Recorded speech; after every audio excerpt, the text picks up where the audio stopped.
I'm not really from the blogging, internet type of generation. I'm kind of old school.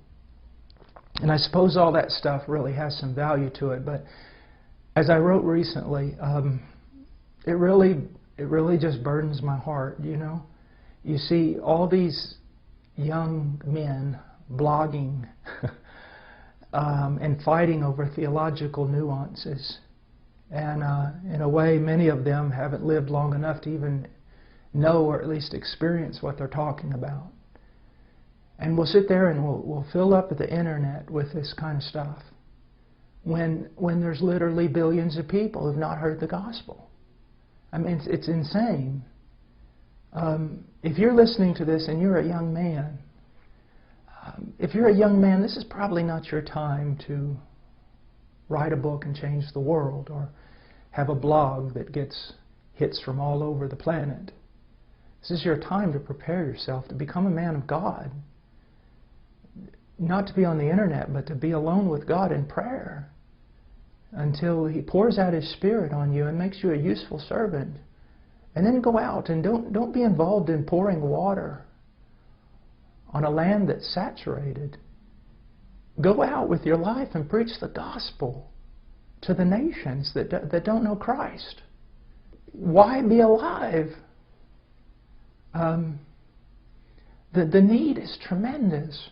But I'm not going to tell you that the need is so tremendous and God won't get it done without you. God will get it done without you. But what a loss. What a loss of joy. You know, I invite you to a life of just real sacrifice and a life of joy unspeakable and full of glory. Some of you young men, you need to think about this. You need to think about going out there and preaching the gospel, suffering for Christ and relishing that suffering.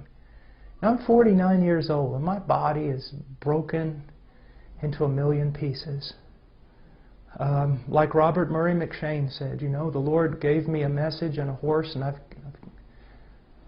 killed the horse.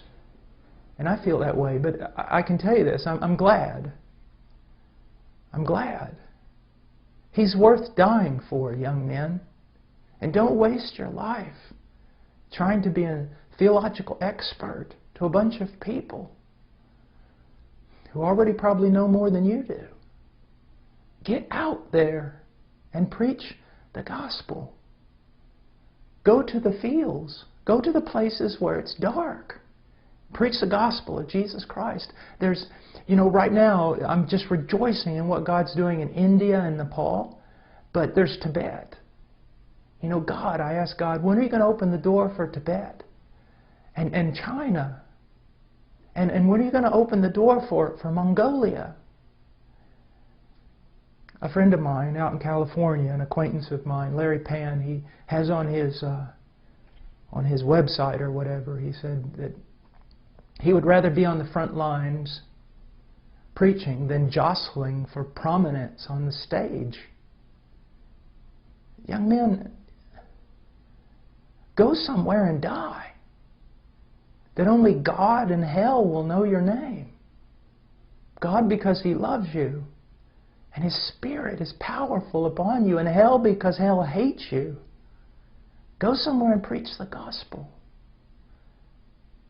You know, I sometimes read the Puritans, and well, I like the Puritans a lot, and Martin Lloyd-Jones and Charles Spurgeon, and then I look at the modern day preachers that we have been so blessed with.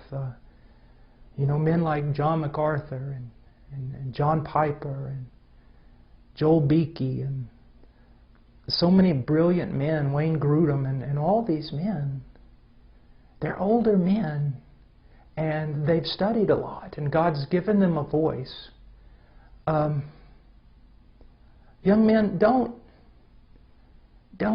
try to be them, at least not now. And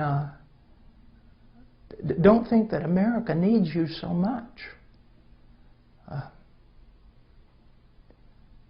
You know, it's better to sometimes to be a... you know, if I preach in the United States, I'm just another preacher. But to go overseas and preach where no one's preaching, even if you're as pitiful a preacher as I am, you're the preacher. Go somewhere where John MacArthur and John Piper are not, and preach the gospel, and pray, and intercede. You know, all the men that I've ever studied, all of them, it's hard for me to find a common denominator in their lives. Some of them were more Calvinistic, others not. Some of them were well-known and seemed prosperous, and others seemed to die as martyrs and no one knew their name. They're all so different, but I found one thing in common, and that was their life of prayer. Prayer, enduring, persevering prayer. You know, who cares about what man knows your name? You know, the question is, does God know your name? And secondly, does our arch enemy know your name? Does he hate you with a great hatred? Not because you're some well-known preacher, but because on your knees you fight him. On your knees you wrestle with him. You've grabbed hold. You need to be a man of prayer. And because missions, like India, Nepal, everywhere else, it advances on prayer. You know, there's a few things that I've never heard. I've never heard an old man say that he wished he had spent less time with his wife and children. They always say the opposite.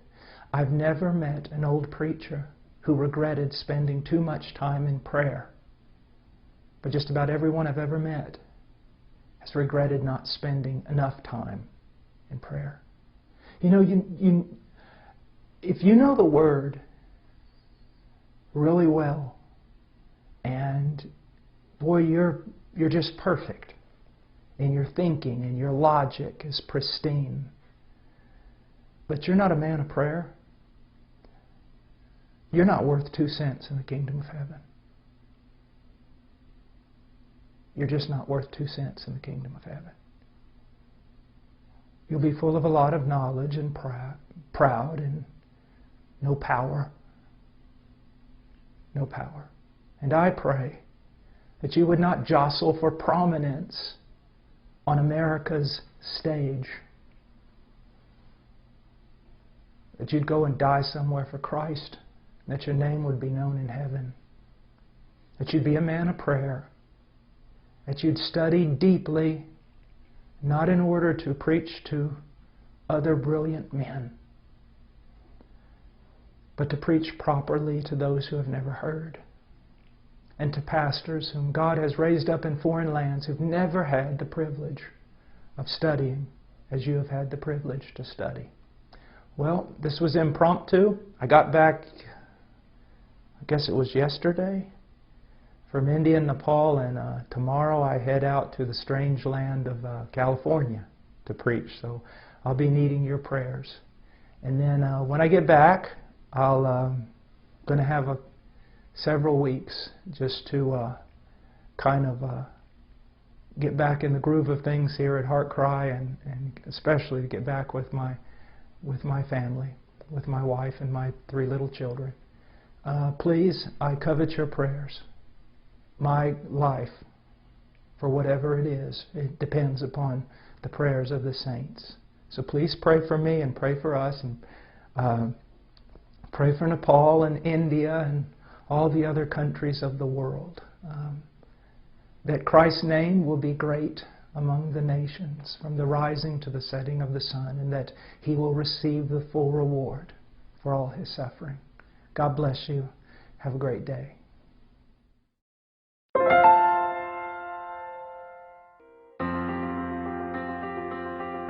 Please visit our website at heartcrymissionary.com There you will find information about the ministry, our purpose, beliefs and methodologies, and extensive information about the missionaries we are privileged to serve.